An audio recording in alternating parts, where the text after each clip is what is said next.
Niana kaya resaka fahasalamam-bahoaka tsy misy ninona mandeha amin'izao fotoana izao tsy misy.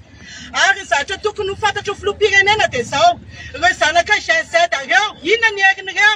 Ny herin'ireo dia satria novelominay tao anatin'ny fikirizana, tao anatin'ny fahasarotana, tao anatin'ny fahantrana, tao anatin'ny tsy manana fa tsy maintsy manatafita zanaka.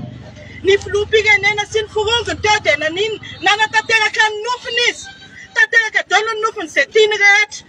Fa ny nofin'ny tanora malagasy, ny nofin'ny zanakay, nangalariny satria nopotehana ny firenena.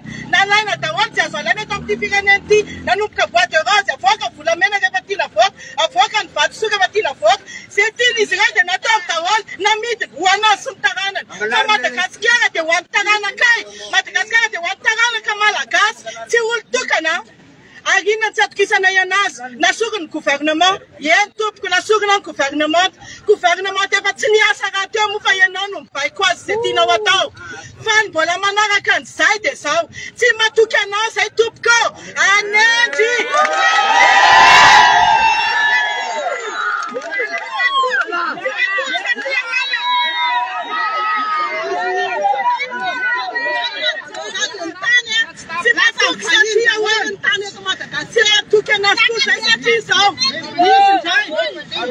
Izy ndray no andeha anendy ny ministra mila CV betsaka ny anatra CV any fa izay tianao ihany no ataonao eo tompoko. Efa na 12 taona nataonao teo tsy misy niny fanindriana vahoaka no nataonao teto. Fanindriana sy fanafialam-bava hatramin'izao. Fa izao no teneniko Andriamatoa Filoha manomboka izao zavatra izao dia tadiofa ny herin'ireo tanoranareo tsy vola tompoko azafady. Sa ino ny fikirizana, ny fahantrana izay nitsanganan'ireo hatramin'izao. Tsy mandohatra ny tanora malagasy Andriamatoa Filoha nitsangana ho an'ny hoaviny. Ilay nofiny angalarinao hatramin'izay tsy maintsy ho azo ny tanora.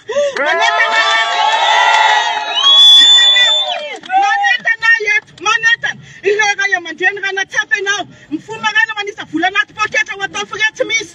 Petraka amin'ireo tanora eo rehefa tsy tafitrana amin'ny université Ankatso, tsy tafitra amin'ny université Fanjakana, tsy mianatra. Efa hitan'ny Andriamatoa Filoha ve ny tanora marobe isaky ny inscription ao Ankatso. Tanora reraka no milahatra eo tompoko. Tanora tsy misakafo no milahatra eo. Te ho tafitra amin'ny université Fanjakana. Ka ahoana ankehitriny ireo tanora ireo no mitolona. Mitolona satria te ho anana ho avy toy ny tanora rehetrarehetra izao tontolo izao. Tanora malagasy mahay, tanora malagasy manana ny azony, tanora malagasy tena azo atokisana. Ireo ny reheran'ny Madagasikara.